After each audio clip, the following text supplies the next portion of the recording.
Shah with McAfee Mobile.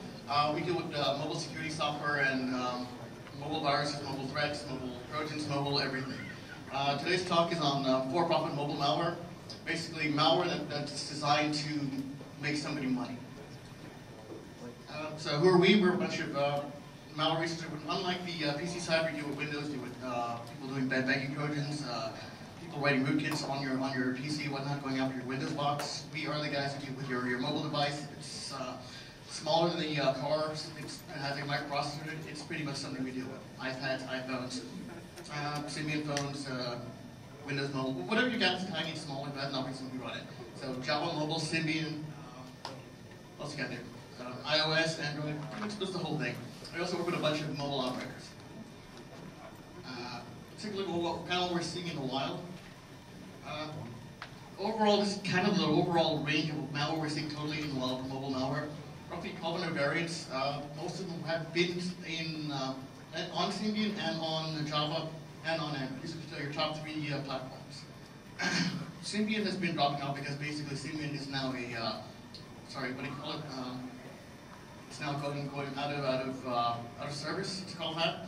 And Java Mobile is slowly being overshadowed by the Android platform, which is basically programmed in Java and taking over most of the Java writing malware out there. Current trends actually for this quarter show Android basically taking control over that whole pie over there, or that whole blue section there, Symbian section, is now, if you look at what's coming out in the quarter right now, it's now come down to pretty much just Android and just Java mobile malware. Take a look at some old ones real quick that make money. Just for a concept what they do, like Red Browser, it's a Java mobile Trojan. It was designed to, has anyone out there seen Smozy for Android? Which is basically an app that uses your SMS text message account to basically load a page from the developer's proxy server. So you use your text messages inside your data connection to save money. Back in, I think this was about 2005, there was a Java program Trojan that pretended to do the same thing over WAP. Or it was pretending to be a web browser over HTTP. Today we have Smozy, which is actually a legitimate program that does exactly the same thing and doesn't actually send out premium rate SMS messages. That was a more complicated kind of Trojan. Followed shortly by Wesper, which is a very simple Trojan that didn't do very much, and basically just stole your money by sending out premium rate SMS messages. These are patterns you'll see over and over again as we look at more current malware. This is an idea that it has been done for the last so many years, and now it's going to be more and more common. Your actual trends in mobile malware or malware for any new platform, they're basically the three stages. We have the R&D stage, which is things where you have basically what we call the researchers and malware writers and people doing proof of concepts. So you'll have someone writing like Cody9A or a few other various virus groups that are no longer active, and academics and researcher proof of concept. Pretty much anytime you have a new platform, you work out how do I get on there, how do I start affecting files, what are the file formats, basically all of the basic research you need to get on the platform, get it running. Once that stage is out of the way, then we have the reuse stage, which is the one on your right, but all the bugs look very similar. Reuse being that basically the script stage. They've taken all the source code provided by the researchers and teachers and that entire group over there and turned it into basically redundant things like that. They all look alike and are very, very similar. This is usually followed by a third stage for any platform, which is the profit-taking stage or profit-making stage, where you say, okay, I've worked out how to do it, I've worked out how to infect things, I've worked out how to make copies of things, and I've worked out how to do all those things. I've worked out how to do plenty of things. How do I make money on this? This is the third stage and pretty much what the entire talk's about. How people actually make money using malware. Let's go to some geographical trends. When I was looking at the various, basically that big pie chart we had in the beginning, where is all the malware coming out? Where are we seeing it? What regions are more powerful? What we call more prevalent? We took a look at some. We looked at basically North America, South America. We saw there isn't a heck of a lot there. Africa pretty much drops out too. We have a couple of ideas why that might be. I mean, in America, in North America, we're talking basically because you can sell, I guess, what is it, apps on the App Store, like say, I don't know, the latest iPhone app or something for a buck, and you make enough money off of that. you don't really need to write malware that makes you money by sending out SMS messages or stealing your accounts or anything like that. So we're not seeing a lot coming out of North America. We're not seeing a lot coming out of Africa either, because once again, there are not too many. Well, the reason is usually probably because the hardware isn't there yet. There's not enough infrastructure, but there's not enough demand for smartphones as such. And what we actually saw was we were left with a few more places. We're left with basically Western Europe, Asia roughly, and in the Middle East and whatnot, and Australia. Australia hasn't seen much for malware unless you're familiar with the iPhone malware from the iKeyword, where the guy is trying to make actually the one that came before that, which was it was actually in the Netherlands originally. That was the first one where someone was trying to extort jailbroken phones, and then someone took that idea, ran with it, and then produced the Rick-rolling iKeyword, which popped up, changed your background image to a picture of Rick Astley. Very nice, very interesting, but not making anybody any money. What does that leave us with? That actually leaves with two regions. Basically regions that speak either Chinese or Russian, pretty much. We've got, in the Russian-speaking areas, we've got about 100 plus variants of various malware, which is very simple. They're PC malware, very complicated. Surprisingly, they're mobile malware, very, very simple. Very simple, dirt simple Java malware. So they're basically taking the easiest possible way to do it in Java. I mean, bare minimum, you need just to be able to get some cash out of somebody, like sending a premium rate SMS and they're signing up for a service, and then just put that into a little program and send it out there, like a Trojan. Say, okay, this is whatever it is. It does it, it goes. And then if you've heard of the fake player approach on Android, that's the name. We all have different names for it, like SMS fake player or something along those lines. It pretends to be a video player that plays adult entertainment or something, and it doesn't do that. It's really just a very simple thing that was the Android equivalent of the Java mobile spam or porn Trojans that pretend to be something that they aren't quite. But contrasted with the Chinese-speaking areas where we've seen about double that, not just Java stuff, also more complex malware that runs on both Symbian smartphones and on currently Android smartphones. And we've also seen a lot of advances. I did a talk last year on mobile botnets and rootkits. A lot of those techniques that are being pioneered there are actually being done in the Chinese-speaking areas. Let's look at actually how they actually make money doing malware. I mean, what are you doing? Just sending SMSs out there? In Russia? Yes, exactly. It's just that. They're just sending out SMS messages and making money by sending private messages. An alternative way of doing that is basically, if you're writing malware, you can make a bit of money by producing the malware yourself or distributing it for someone else. I mean, various parts of the pie. So it's not really a one-man job anymore, especially when you're making money on doing this.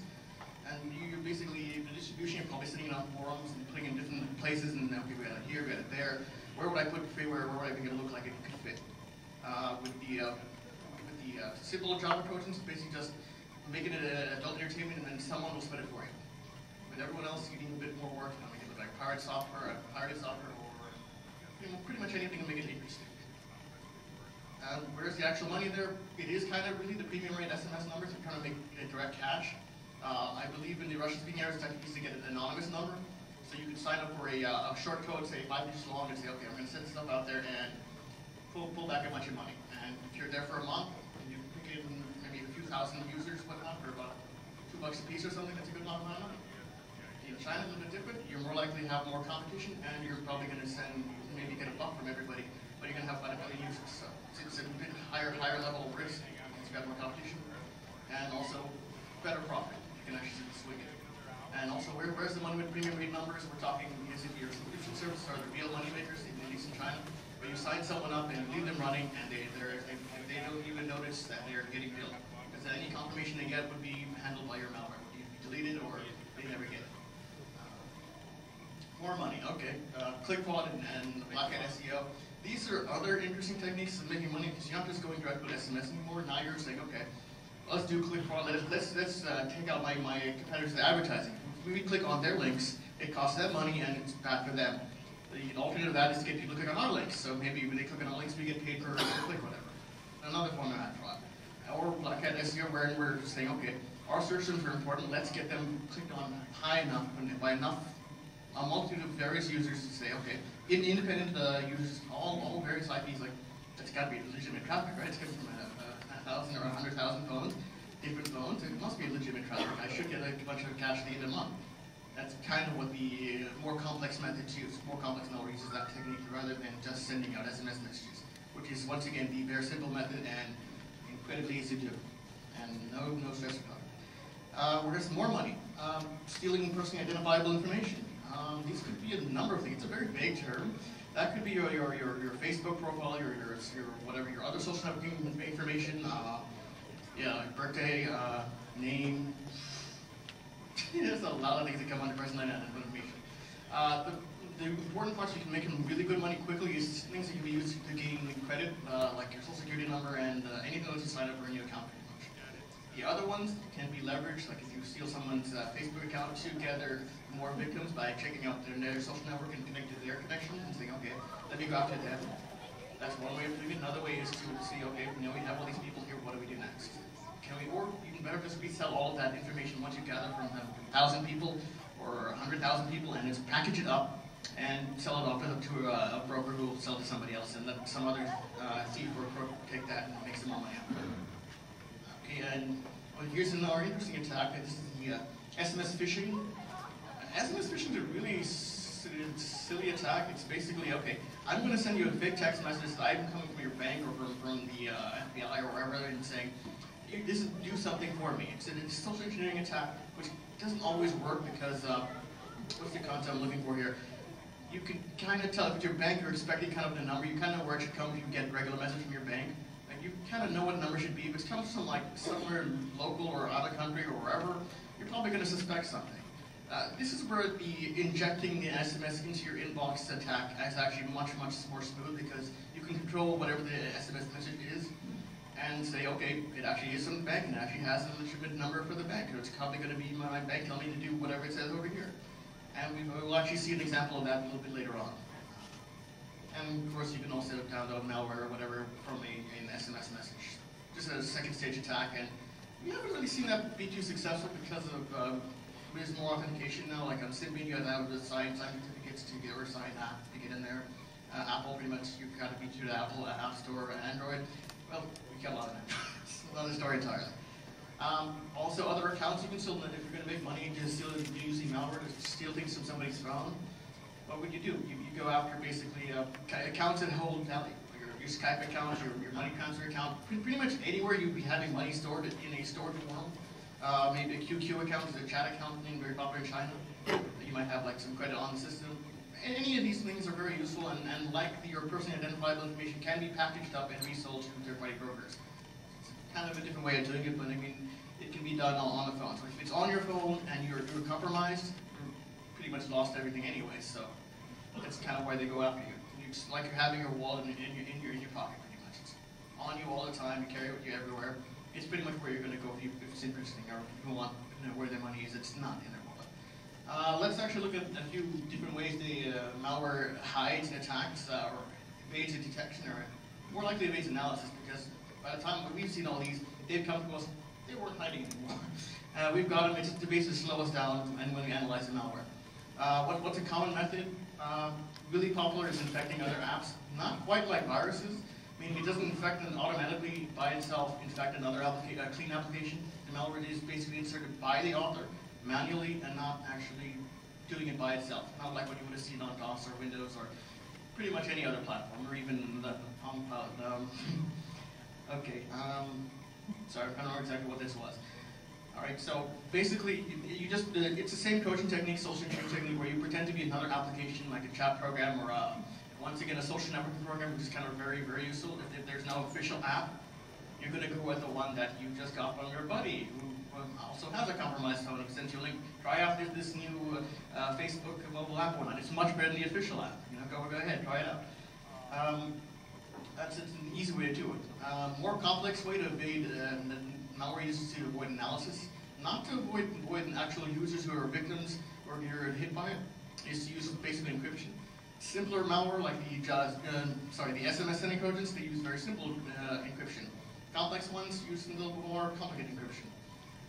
We've seen things like the second one, obfuscations, where they've just taken the SMS message they want to send out and put the text and the number into a file and just hid it by putting, pretending to be, let's say, a fake HTML file. This is basically code from which looks like a standard HTML file on your PC, but on your phone, which is a very odd thing to be. And also, it's not really hidden. Right in the middle is a section where it just has the SMS and the messages to be sent out. Very simple technique designed not really to obscure anything from the user because they can't see it anyway. It's within the file itself and accessed by the malware itself or the Trojan. Or something a little more complicated, they have a configuration file where you put the same things inside the file, again, your SMS number, the short code, and the message body, and you use like some simple XORs or ANDs, and you basically obscure slightly your code, which is all very nice, except the key is in the application. It really just slows analysis down by a few more minutes. Something more interesting, though, is the complex encryption, which is being used by things like DroidDream and Gedimi and a few other Android Trojans, where the idea is a little bit more complex here, not just evaded analysis. You also have more competition out there, where other malware writers are there. You don't want them seeing where you're sending your stuff, and also, if you decide to implement, say, a botnet on the phone, you don't want anyone taking over your command and control center or intercepting your commands or taking over your clients, your zombie clients. So what are they using? They're using symmetric ciphers like DES, which is very nice, except it's a symmetric cipher, so you have the key inside the app itself, meaning it doesn't slow down the analyst, because that's not the problem. For them, their real threat is we have to encrypt our communications over network. So when we talk to all over various infected machines or infected phones, how do they keep the bad guys, or sorry, their colleagues on the other side from getting control of their systems, getting control of their botnet? Which is an important thing and which comes up quite often. As I think it was at ShmooCon, Georgia Weedman was presenting a talk on Android botnets, and about a week before that she took it down to her hackerspace and then had them test out her botnet. And somebody basically took over her botnet, they hijacked it, and after that she had to basically add the encryption and encrypt the communication, make sure that no one can just come over and take over your botnets. It's basically the next step once you install it. Or produce the button and say, okay, now what? Now that we're in a more complex, more difficult environment, what do we do next? And also, encryption has been used for encrypting binaries to keep them from being detected easily. I think DroidDream had it, and I think DroidDream Lite came after, used a slightly different version. I think instead of DES, they used AES, and they encrypted their root binaries, the exploits they were using to get on phone, just so they wouldn't be picked up with a standard or the old detection. Simple stuff, and because it's simple stuff, we don't waste a lot of energy on simple things. But as they get more complex, we add in more techniques and more technology and more things to break into those to figure out the encryption and simple stuff. What are more complicated things to do to avoid detection and bypass protection? On Windows Mobile, we've seen something like InfoJack, which disables a setting in the registry that allows you to install silently, so we can download a second stage and then we can what you call a second stage payload. By the time we got it, the servers are all dead. But what they did do was they really disable the installation prompt and allow people to get on something like that. That's a key thing you'll see again and again. Disable security, weaken security, make sure you have a backdoor back on the system, something along those lines. Which is actually where we come to root vulnerabilities, which we see quite a bit on Android, where a legitimate root vulnerability that is used to basically root your phone so you get more access, you can change your firmware, so you can do a bunch of things you can do when you root your phone. Good things. Things like DroidDream and DroidDream Lite and a few others, other malware take that, and they say, okay, we're going to gain access to your files and plug it into different places.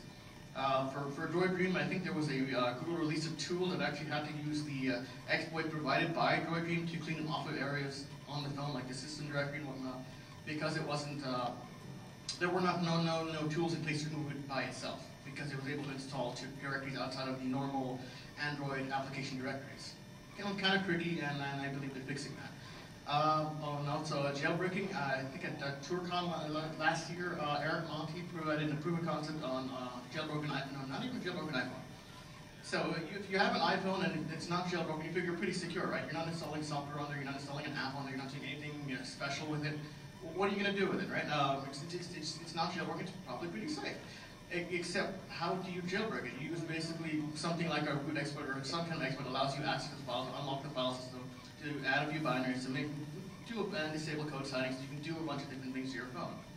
The nice thing is that Eric Monti took the, I think it was Jailbreak Me 2.0 exploit on the website, removed all the warnings from it, and basically weaponized that exploit so that it was now allowing him to create a drive-by download for a phone to install basic key logging software on the phone to grab information. He took care of a popular payment service on iPhones, where you can pay by credit card on your iPhone.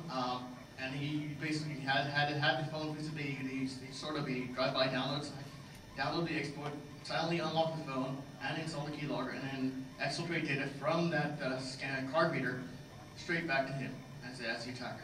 Something you can easily do with a jailbroken phone, and which is may or may not be in the wild. We haven't actually seen anyone there because it's actually quite difficult to do that, especially because Apple patched it very, very quickly. Let's actually look at the real samples now, but actually things that you see. Start with the really simple ones first. SMS read, very simple SMS Trojan. A little bit pretend to be a pornographic app, pretend to be anonymous SMS email. We've seen a bunch of different variants.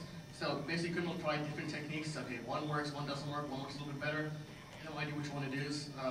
This one was a little different because it actually went after, it was geographically worked out because short codes, the ones you send SMSs to get like those sign-on services, they're generally geographically blocked or supposed to be in a bunch of areas. This one used 3 different areas for different regions of the area. So we had one for Russia, we had for Ukraine, and Uzbekistan, different areas, different countries, different short codes, different telephone providers. So it was a little bit more complicated, but still very simple. This is slightly more complicated. VCon pass. vContact is a very popular Facebook level, social networking site, and very popular in Russian-speaking areas. And this was not the official app again. This was something that pretended to be the official app. It was just a Java app, and you sign on to it. We look at it and said, okay, it has an email address, has my password, whatever. Let me tap it and log in on my Java phone. So it seems like a good idea, right? Instead, what it does is immediately email all that information, your username and your password, to the attacker. Very, very sneaky, very useful. How to make money? Once again, you have a bunch of social networking accounts. You can either resell them in a group, or you can take information and leverage that.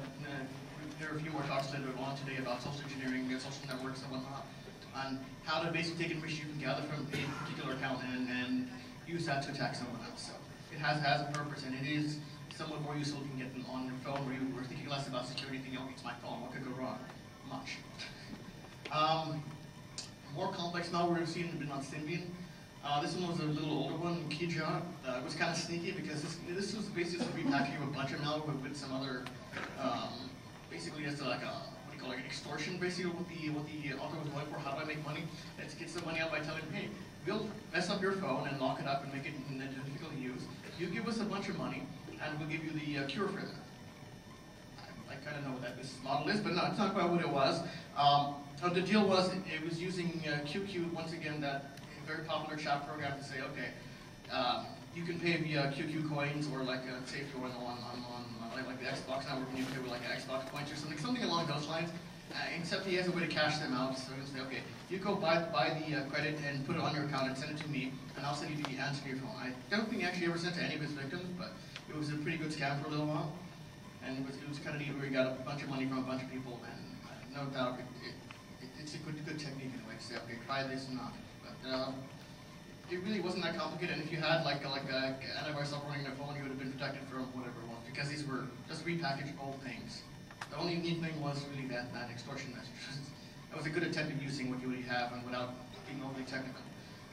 Here's an example of a Python script, which is just a good example to say, hey, yeah, we can do it not just on Java, but also in any scripting language that has access to the phone, access to be able to send SMSs. Once again, not very complicated, just to show the point that it can be done, and it is done, and malware writers will take whatever you have and then just say, okay, we'll just repackage it slightly and resend it out. So, like Java to, say, Python to basically Java again on Android. Just take what you have and redo it again. It's just kind of really that script kiddie stage. Something a little bit more complicated than that is basically this is an example of one of those black hat SEO apps or programs, Superfairy A and B. These basically inject bookmarks into your bookmarks, because if you're on a phone, like I would say a Symbian phone that doesn't have a keyboard on it, you'll have basically the numbers, and so you're not really going to type in a bunch of the URLs because they're very long usually, or they're a little hard to type in. It takes you a bit of time. You're going to go with your bookmarks instead. So it's really the best attack to go. You inject a bunch of bookmarks, place them at the top of the list or whatever, or wipe out the other guy's bookmarks and put yours in there in place, And so some users will say, okay, I need a search engine or whatever, I need to go to this mobile phone forum. And you click on it and they gain money by people visiting the forum, either increasing their numbers or selling ads or going on that way.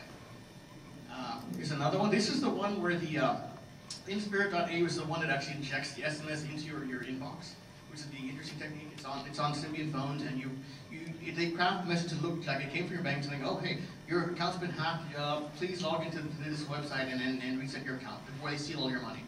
Yes, your bank usually tells you that, doesn't it? Well, this one looks like it came from your bank, it has the right number, has everything else. It looks and smells like, looks like it walks like a duck, probably is a duck.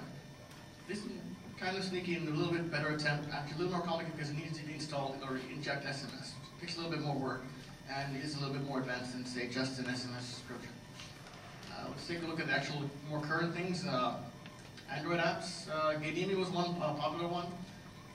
Main thing, what does it do? How does it make money? I mean, we've all seen what it does. It's got a whole bunch of, it's like a botnet, has a CNC and whatnot. How does it really make money though? Forwarding SMS. This is a common thing we might have seen with Zipmo or something, where your bank will send you a, or say, let's look at a more simple way, say a money transfer service like Western Union or something, where you sign up for a service or you send money to somebody else and they can pick it up by having a code that you send via SMS. So if you infect the phone of the person receiving that message, you can get that copy of that message, you can get to the, the money transfer store before anyone else, which is a good deal. The other thing with Zipmo and Spitmo and a few other Zeus in the mobile and Spy in the mobile apps, that's a two-parter where you would have the bank is the banking Trojan on your PC account as a username and password, and when the attacker logs in, the banking site sends their mobile transaction number, authorization number to your phone via SMS, and then they get the SMS too, and they go log into your account. Another thing it was doing was also generating traffic. It was another one of those SEO things, and where you gather people to your website, or where you get clicks, or any number of things, and also forwarding contacts to get more people. Forwarding contacts and gathering more people only makes sense if you have a large number of users, so it's not really useful unless you have, say, like 1 million users in China who have a bunch of phones, and they're very easy to get to. This one is Steamy's script. I'm not even sure how that's pronounced. This is the one where it looks like a very steamy shower door where you can draw on it. Like, it's a very simple app, and you can draw on the screen like, oh yeah, it's a shower door. I'm not sure how long it'll abuse anyone, but it was an app, and it was a legitimate app. But someone said, okay, there are enough people downloading this and using this app. Let's get the top apps, put our malware in there, and let's take advantage of that. So it works exactly the same. It's another Trojan. It works like other Trojans where you install things, and then you're able to send SMS messages, and you're able to install additional software, malware updates, whatever you want, extra payloads, and also, once again, sending out URLs. Here's another one. This is a calendar app. I'm not even sure how to pronounce this one. So half of these names are picked by things that are in the code or something that's not necessarily whatever the author wants. So it kind of works. I forget exactly the reasoning behind this one. This is a calendar app that was actually sort of a calendar app, but it was a bit defective, where every time you started it started off on January 1st or the month of January 2011. It's a calendar app, right? You should be able to be like whatever the current day is. That'd be the default useful one, right? No, it didn't quite do that. What it did instead was a bit of things while you were doing it. When you actually went to go switch to your current month, I think it came out like in March or May or whatever, you went to go into that month like 4 or 5 times to get to the right month. Then it triggers the payload which sent out SMS messages, and so it was kind of sneaky. So it kind of worked, but didn't quite work as a real app. And it got you to do something, and it got that to happen to send out the messages and get you out there.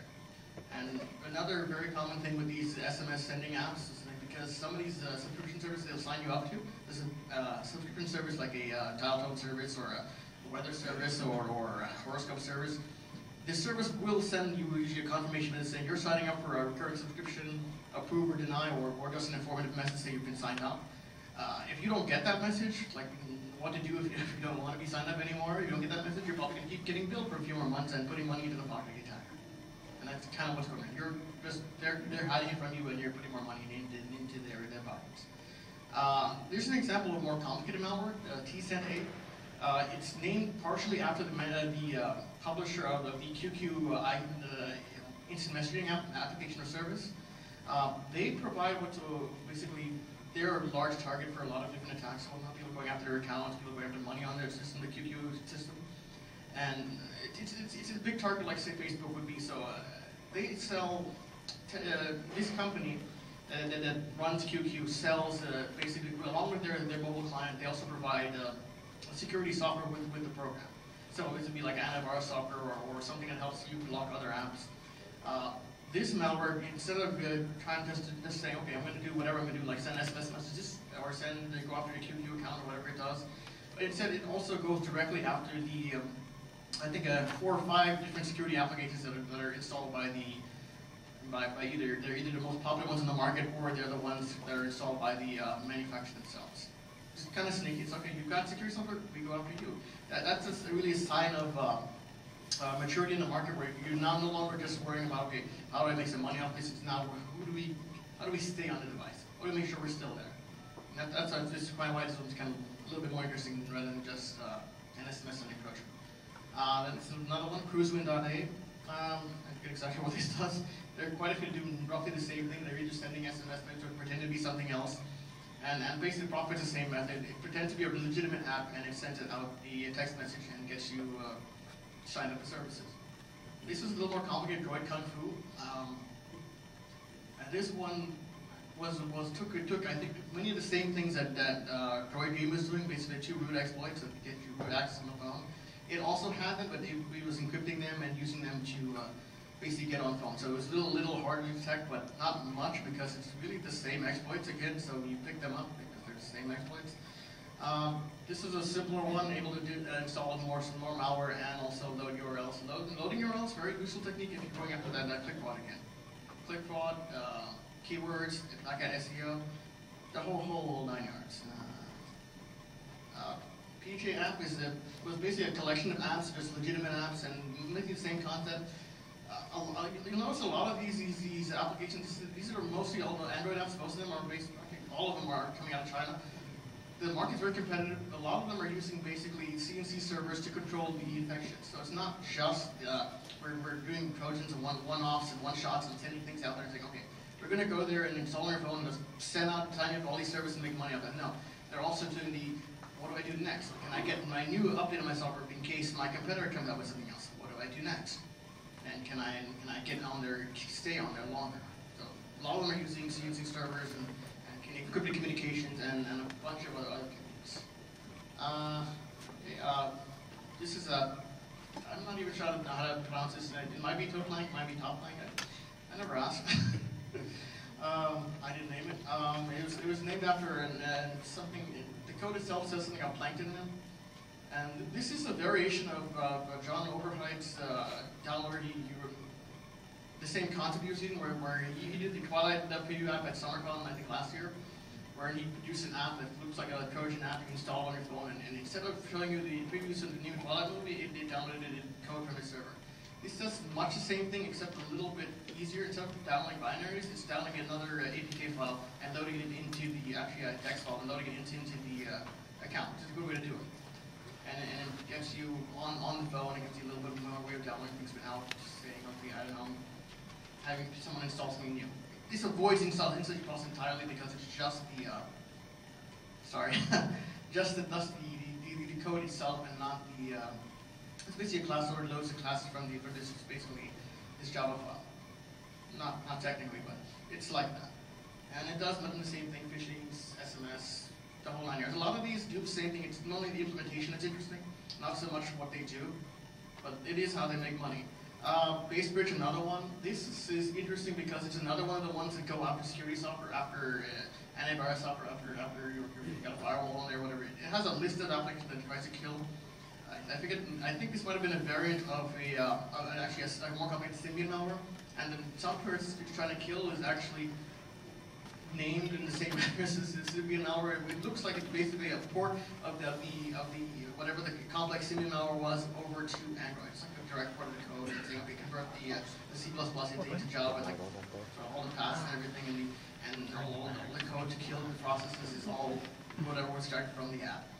Kind of nice, but it's a sign to say that they're taking everything they've learned, they're packaging everything they've learned from another platform and moving it towards a new platform, which is a good thing to know. It's like that means you actually do have an advantage in the market, and they realize as platforms change, you go on to new systems and you take whatever you learned and use it. It's really a sign of advancement. more than the sending of the SMS, which is just making money. This is another one, SMS Hider, also very similar. I don't remember what this is here. I'm sorry. Yeah, not much special against it. This is another one that it sends out talking.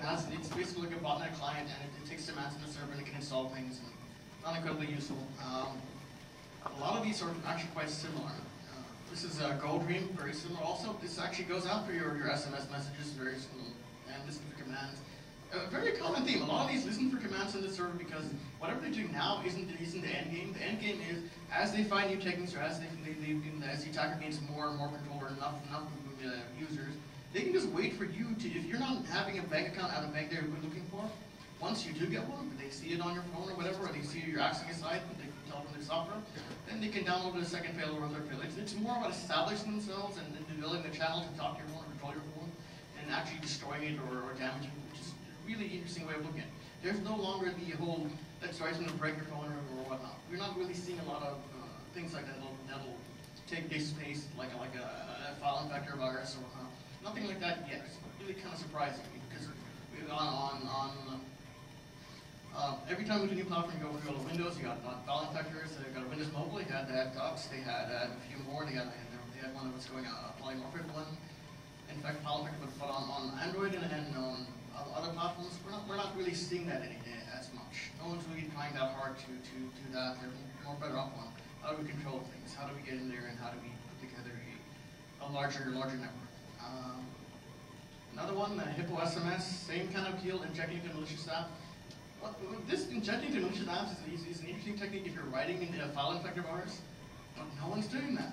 They're all just doing this manually. If there are 50 apps like the Android Beam ones that were infected or on the Android market, someone manually put these in there. They didn't have software there installing into the software because otherwise you'd have nearly every app you see on the market infected with something. If they actually done it automatically. Why would you stop? It's automatic. You run a tool. All of us have run tools for various things, right? If you've got a tool or a toolkit that does something for you, why are you going to stop at a handful, like 50? It's a really small number. When there are, again, how many thousands of apps on the main Android market, how many tens of thousands on various third-party markets? Why would you stop it? You can just hit the top 100, whatever. It's only the top 100 apps. So it isn't even that. I mean, it's just basically someone went after a bunch of apps and installed them manually, which is kind of weird and interesting trend. Let's look at an actual academic proof of concept. It's actually a little more interesting. This is the Soundcomber. Soundcomber is basically a set of proof of concept Android apps. One is the deliverer portion, or one is I think the interceptor, the Soundcomber part. It's basically 2 apps. Excellent. And it basically takes your the Soundcomber portion. It uses the microphone to record your voice. Like so, when you're talking to, like, say, your credit card company, it'll intercept the audio, and it has fingerprints of the IVR, or what do you call it? Basically, this interactive voice response system, where you say press 1 for English, either type in or say your number. They basically fingerprint those systems. Okay, this is where someone's going to either type in or say their number, and it grabs that bit of audio, processes for either sound for digits, or if you're typing it into decodes to DTMF and converts that to digits, and it exports just those digits that would deliver the second portion that uses very few permissions. You like to take a look at the 2 images. One is for the actual app. This needs a few permissions. The other one, a few more, like internet access, I believe it is, and just sends the information back to, like, I think it's about credit card, 16 digits. Very simple concept. How did they profit? Basically, that's really what it is. They're eavesdropping on your calls, on your credit card calls. I mean, that was what the proof of concept. They said, okay, instead of us just listen to it, say, I don't know, when you call up your airline or something, whatnot. It says, okay, let's fingerprint credit card company and see what can we put on there, or get the money from people. And then actually, they have a video which shows basically how they can pull out from either from the audio, your voice, or from the GTM accounts. The neat concept is that most of the more advanced techniques that we're seeing in basically places on that geographical chart that are not in Russia or China is being done in academia. So, I mean, people are trying to actually come up with techniques on it because it's an open platform. There's so much opportunity, and there are different ways of doing things. And there's another one that I saw recently. I don't actually have the slides for that. Another academic project, which another Android app, and I'm trying to remember exactly what it did. Oh yeah, okay. You've all seen the lock screens on phones where you slide your fingers and unlock the phone on an Android phone, or you type the numbers on the on-screen keypad. This other proof of concept app, Android app, basically fingerprinted that whole concept where they could read the accelerometers and kind of identify which numbers you're typing just by you going like this pretty much. I mean, picking up just the little vibrations of you touching the screen when you're holding in your hand, and using that to determine what numbers you're typing in. So I mean, that's another attempt that's being done. We haven't seen any of those in a while, but those are attacks that can be done with fewer permissions and are likely to come up as we go along. Let's see, and references and I guess acknowledgements. Peter Baum for providing information on how to make how people are profiting on this these via the social networking things. Billy and Tom Pampan at White Labs, the guys at the Sound Corner, and the other guys who gave us the samples. Are there any questions? Sorry.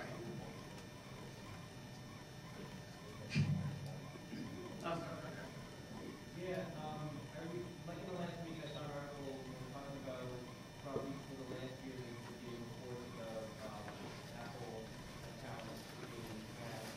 The iTunes accounts are getting hacked and people are buying things with their accounts and no. They only seem to be stealing gift card balances.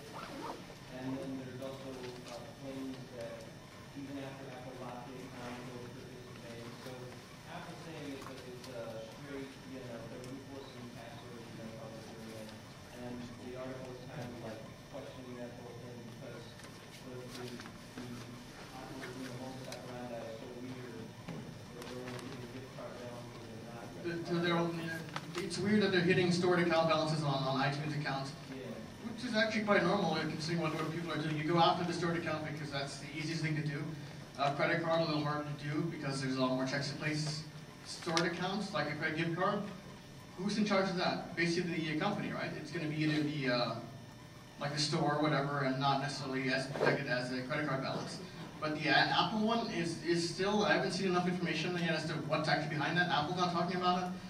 People are complaining about it, that people are taking their gifted card balances, and yeah, no clues, and no evidence that it was a mobile thing either. So it's not necessarily that your iPhone's being hacked and people are bad makers. There might be a geographical thing though. We're seeing rumors about it being from China also, but no evidence, no actual evidence of that. Are there any more questions?